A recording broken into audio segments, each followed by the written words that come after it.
Hello, welcome to Malenadu vlogs. After long time video ಮಾಡ್ತಾಯಿದ್ದೀನಿ.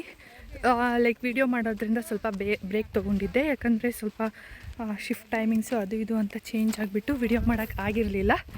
So after long time video ಮಾಡ್ತಾಯಿದ್ದೀನಿ. ಇವತ್ತು ನಮ್ಮ family ಜೊತೆ ನಾವು ಪಾದಯಾತ್ರೆ ಹೊರಟಿದ್ದೀವಿ. ಶಿವರಾತ್ರಿಗೆ ಧರ್ಮಸ್ಥಳಕ್ಕೆ ನಾವೆಲ್ಲರೂ ವರ್ಷ ಪಾದಯಾತ್ರೆ ಹೋಗ್ತೀವಿ. ಲಾಸ್ಟ್ ಇಯರ್ ಹೋಗೋಕ್ಕಾಗಿರಲಿಲ್ಲ, ಹಾಗಾಗಿ ಈ ವರ್ಷ ಪಾದಯಾತ್ರೆ ಹೋಗ್ತಾ ಇದ್ದೀವಿ. ಫ್ಯಾಮಿಲಿಯವರೆಲ್ಲ ಬರ್ತಾ ಇದ್ದಾರೆ. ಸೊ ಎಲ್ಲ ಹೊರಟಿದ್ದೀವಿ. ಅರೌಂಡ್ 3 o'clock ಸ್ಟಾರ್ಟ್ ಮಾಡಿದ್ದೀವಿ.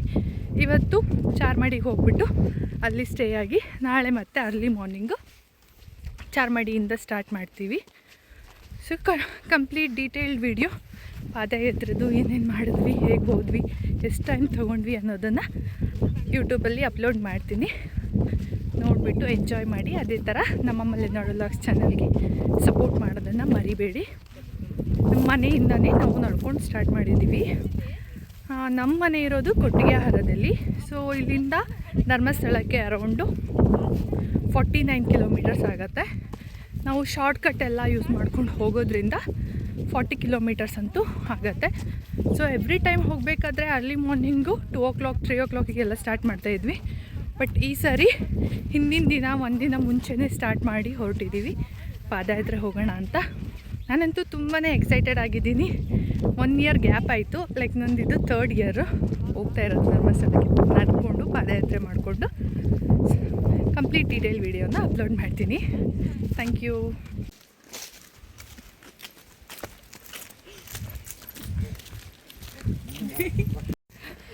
ಅರ್ಧ ದಾರಿಗಂತೂ ಮುಟ್ಟಿಲ್ಲ, ಇವಾಗಷ್ಟೇ ಸ್ಟಾರ್ಟ್ ಮಾಡಿದ್ದು. ಇವಾಗ ಮಲೆ ಮಾಡ್ತಾ ಬಂದ್ವಿ. ಮಲೆ ಮಾಡ್ತಾ ವ್ಯೂಸ್ ಎಲ್ಲ ತೋರಿಸ್ತೀವಿ. ನೆಕ್ಸ್ಟು ನಡ್ಕೊಂಡು ಹೋಗ್ತಾಯಿದ್ದೀವಿ. ಈಗಲೇ ಫುಲ್ ಸುಸ್ತಾಯಿತು. ವೆಹಿಕಲ್ಸ್ ಎಲ್ಲ ಹೆವಿ ಇದೆ ನೋಡಿ. ಇಲ್ಲಿ ಇದು ಮಲೆ ಮಾರ್ತಾ ಅಂತ ಹೇಳಿಬಿಟ್ಟು ಕೊಟ್ಟಿಗೆಹಾರದಿಂದ 3 to 4 kilometers ಡಿಸ್ಟೆನ್ಸು. ಫುಲ್ಲೆಲ್ಲ ರೊಚ್ಚಿಗೆ ನಡೀತಾ ಇದ್ದೀವಿ. ಒಂದು 1 hour ಆದಮೇಲೆ ನೋಡೋಣ ಇದೇ ಜೋಶು, ಇದೇ ಎನರ್ಜಿ ಇರುತ್ತಾ ಅಂತ ಹೇಳಿಬಿಟ್ಟು ನಡ್ಕೊಂಡು ಹೋಗ್ತಾ ಇದ್ವಿ. ದಾರಿಲಿ ಮಜ್ಜಿಗೆ ಕೊಟ್ಟರು, ಯಾರೋ ಬಂದು ಫ್ರೀಯಾಗಿ. ದೇವರು ಅವರಿಗೆಲ್ಲ ಒಳ್ಳೇದು ಮಾಡಲಿ. ತೋರಿಸ್ರ, ಎಲ್ರಿಗೂ ಕೊಟ್ಟರು ಮಜ್ಜಿಗೆ. ಫೈನಲಿ ಮಲೆ ಮಹತ್ತಾಗ ಬಂದ್ವಿ. ಬಟ್ ಬೇಜಾರಾಗೋ ವಿಷಯ ಏನು ಅಂತ ಹೇಳಿದ್ರೆ, ಪಾದಯಾತ್ರಿಗಳು ಬಂದು ತುಂಬಾ ಗಲೀಜು ಮಾಡಿದ್ದಾರೆ. ಈ ಥರ ಗಲೀಜು ಮಾಡೋದಾದರೆ ಇವ್ರು ಪಾದಯಾತ್ರೆ ಬಂದ್ರೂ ವೇಸ್ಟೇ. ಇವರು ಭಕ್ತಿಗೋಸ್ಕರ ನೇಚರ್ನೆಲ್ಲ ಹಾಳು ಮಾಡ್ತಿದ್ದಾರೆ. ಇದು ನೋಡೋಕೆ ತುಂಬಾ ಬೇಜಾರಾಗುತ್ತೆ. ಮತ್ತು ಇದು ಮಲೆ ಮಾರ್ತಾ ನೋಡಿ. ಇಲ್ಲಿ ಗೆಸ್ಟ್ ಹೌಸ್ ಕಾಣಿಸ್ತಾ ಇದೆಯಲ್ಲ, IB ಗೆಸ್ಟ್ ಹೌಸು ಮಲೆ ಮಾರ್ತಾ. ಇಲ್ಲಿ ವಾಟರ್ ಫಾಲ್ಸ್ ಕೂಡ ಇದೆ, ಬಟ್ ತುಂಬಾ ಗಲೀಜು ಮಾಡಿದ್ದಾರೆ ಇಲ್ಲೆಲ್ಲ.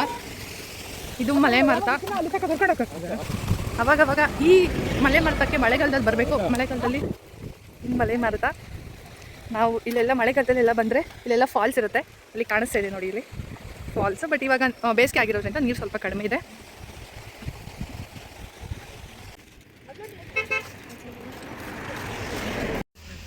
ಅರೌಂಡ್ 7 kilometers ನಡ್ಕೊಂಡು ಬಂದ್ವಿ.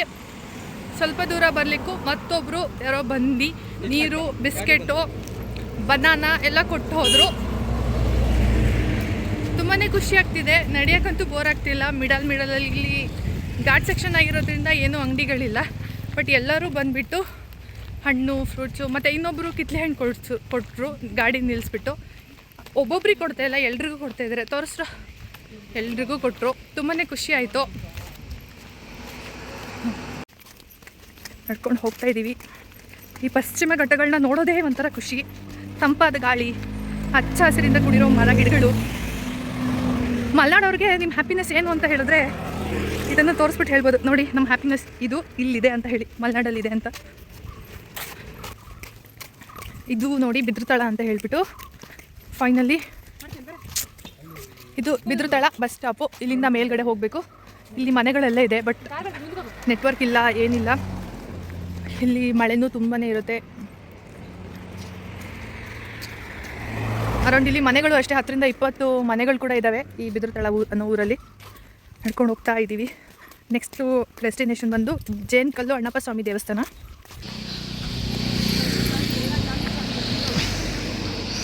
Successfully 10 kilometers completed. Shri Annappa Swamy ಸನ್ನಿಧಿ ದೇವಸ್ಥಾನಕ್ಕೆ ಬಂದ್ವಿ, ಜೇನ್ಕಲ್ ಗುಡ್ಡ. ಸೊ ಅಲ್ಲಿ ಕಾಣಿಸ್ತಿದೆಯಲ್ಲ ಅದು ಜೇನ್ಕಲ್ ಗುಡ್ಡ. ಇಲ್ಲಿ ಹಣ್ಣಪ್ಪ ಸ್ವಾಮಿ ದೇವಸ್ಥಾನ.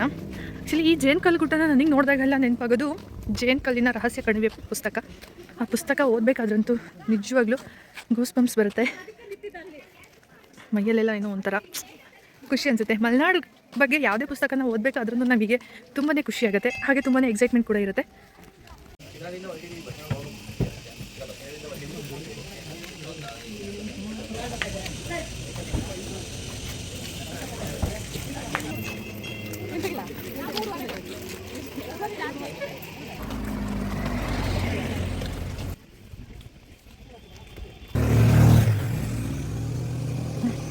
ನೋಡಿ ಇದು ಜೇನ್ಕಲ್ ಗುಡ್ಡ ಅಂತ ಹೇಳ್ಬಿಟ್ಟು ಇದರಲ್ಲಿ ಈ ಗ್ಯಾಪಲ್ಲೆಲ್ಲ ಜೇನ್ಗಳು ಕಟ್ಟುತ್ತೆ, ಹಾಗಾಗ್ಬಿಟ್ಟು ಈ ಜೇನ್ಕಲ್ ಗುಡ್ಡ ಅಂತಲೇ ಹೆಸರಿರೋದು.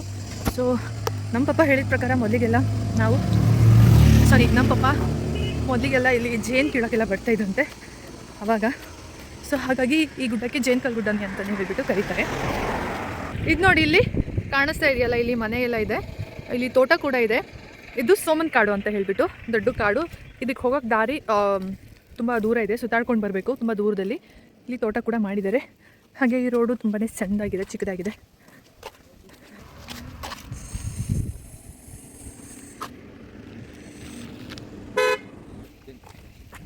ನೋಡಿ ಇಲ್ಲಿ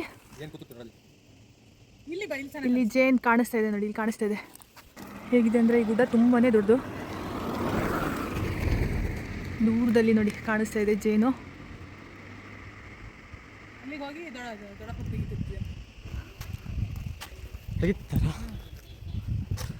ಜೇನ್ಕಲ್ ಗುಡ್ಡ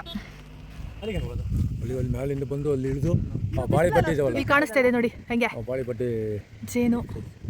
ಇದಂತೂ ತುಂಬಾನೇ ದೊಡ್ಡ ಬಂಡೆ.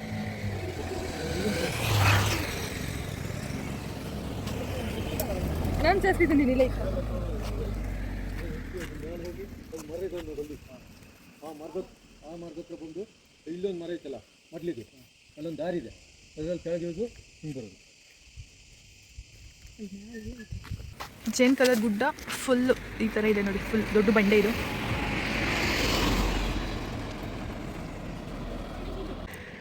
ಆಲ್ಮೋಸ್ಟ್ ಚಾರ್ಮಾಡಿ ಘಾಟಿ ಮಿಡಲಲ್ಲಿ ಇದ್ದೀವಿ. ಇಲ್ಲಿ ನೋಡಿ ಇನ್ನು ಗಿಡ ಬೆಳೆದಿದ್ದಾರೆ.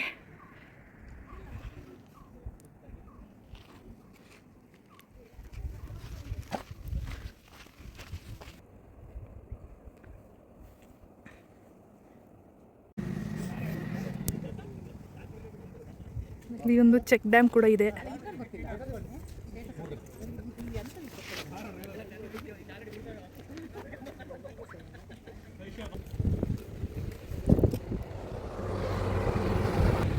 ಬಯಲುದಾರೆ ಮೂವಿಲಿ ಕಲ್ಪನೆ ನಿಂತ್ಕೊಂಡು ಹಾಡಿದ್ದು ಇದೇ ಕಲ್ ಮೇಲೆ.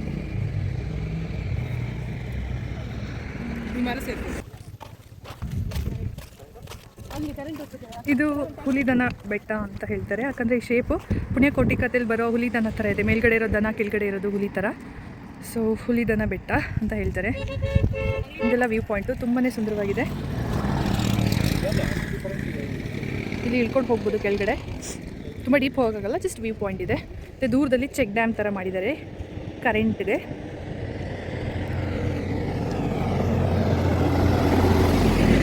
ಮಳೆಗಾಲದಲ್ಲೆಲ್ಲ ಬಂದರೆ ಇಲ್ಲಿ ಫುಲ್ಲು ನೀರಿರುತ್ತೆ. ಇವಾಗ ಸ್ವಲ್ಪನೂ ನೀರಿಲ್ಲ. ಆಲ್ಮೋಸ್ಟ್ 11 ಕಿಲೋಮೀಟರ್ಸ್ ಬಂದ್ವಿ, ವಾಕ್ ಮಾಡಿಕೊಂಡು ಹೋಗ್ತಾ ಇದ್ದೀವಿ. ಇವತ್ತು ನಾವು ಚಾರ್ಮಾಡಿಯಲ್ಲಿ ಸ್ಟೇ ಆಗೋ ಪ್ಲ್ಯಾನ್ ಇದೆ. ಸೊ ಚಾರ್ಮಾಡಿ ಅಂತ ಅಂದರೆ ಅರೌಂಡ್ ಇನ್ನೂ ಸ್ಟಿಲ್ 15 ಕಿಲೋಮೀಟರ್ಸ್ ನಡಿಬೇಕು. ಎಲ್ಲರೂ ಫೋಟೋ ತೊಗೊಳ್ಳೋಣ ಅಂತ ರೆಡಿ ಆಗ್ತಿದ್ದಾರೆ. ಸೊ ಇದು ನೋಡಿ, ಇಲ್ಲಿ ಮಳೆಗಾಲದಲ್ಲಿ ಇಲ್ಲೆಲ್ಲ ಫುಲ್ಲು ನೀರು ಬರ್ತಾ ಇರುತ್ತೆ, ಚೆನ್ನಾಗಿರುತ್ತೆ ವ್ಯೂ ಕೂಡ.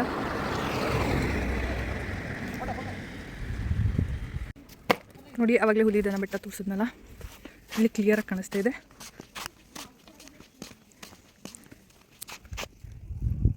ಇದು ಹುಲಿದನ ಬೆಟ್ಟ. ಅಣ್ಣ ತಮ್ಮ ಮರ ಅಂತ ಹೇಳ್ತಾರೆ, ಬಟ್ ಇವಾಗ ಒಂದು ಮರ ಮಾತ್ರ ಉಳಿದಿದೆ, ಇನ್ನೊಂದು ಮರ ಇಲ್ಲ. ತುಂಬಾ ಹೈಟಾಗಿ ತುಂಬಾ ದಪ್ಪವಾಗಿದೆ. ಆ್ಯಕ್ಚುಲಿ ಇದು ಬಯಲುದಾರೆಯಲ್ಲಿ ಈ ಮರನ ತುಂಬ ತೋರಿಸಿದ್ದಾರೆ. Bayaludaari movie around 20 to 30 years old movie, 30 ಅಲ್ಲ ಜಾಸ್ತಿನೇ ಇದೆ. ಇಲ್ಲಿಗೆ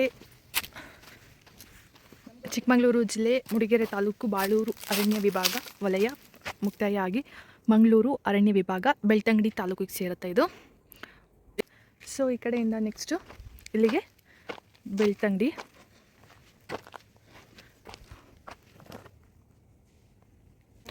ಆಫ್ಟರ್ 3 hours ಲೇಟರ್ ನೋಡಿ ಇಲ್ಲಿ ಹೆಂಗೆ ಕೂತಿದ್ದಾರೆ ಅಂತ.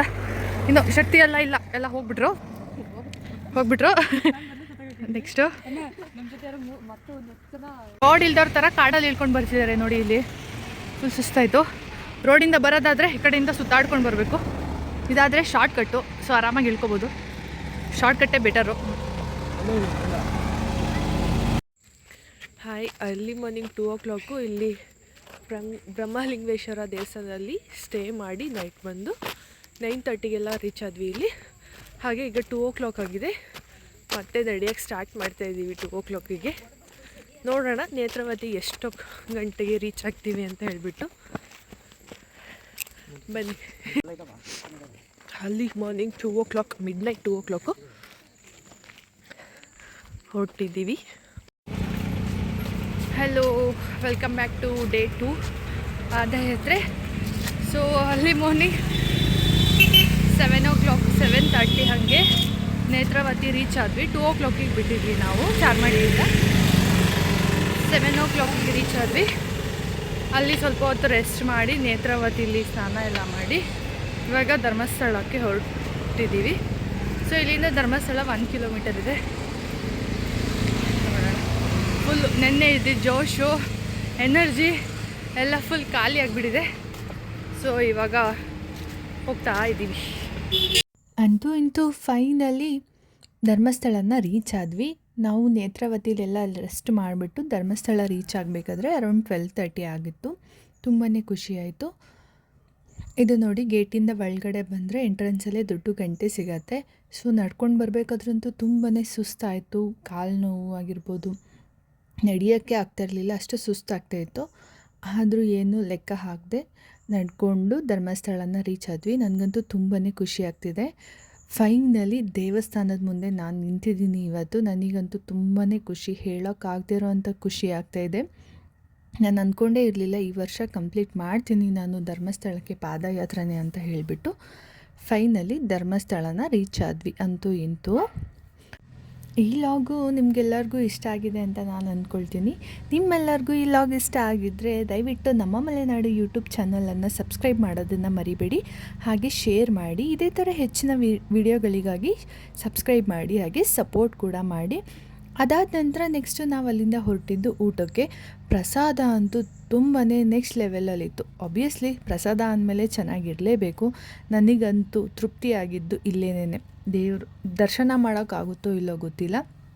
ಇಲ್ಲಿ ಪ್ರಸಾದ ಸೇವಿಸಿದ ಮೇಲಂತೂ ನನ್ನಲ್ಲಿರೋ ನೋವುಗಳು, ಕೈಕಾಲು ನೋವು ಎಲ್ಲನೂ ನಡ್ಕೊಂಡು ಬಂದಿದ್ದಷ್ಟು ಸುಸ್ತು ಕೂಡ ಮಾಯ ಆಯಿತು ಅಂತಲೇ ಹೇಳ್ಬೋದು. ನನಗಂತೂ ತುಂಬಾ ಖುಷಿಯಾಯಿತು. ಜೀವನ ಸಾರ್ಥಕ ಆಯಿತು ಅಂತ ಫೀಲ್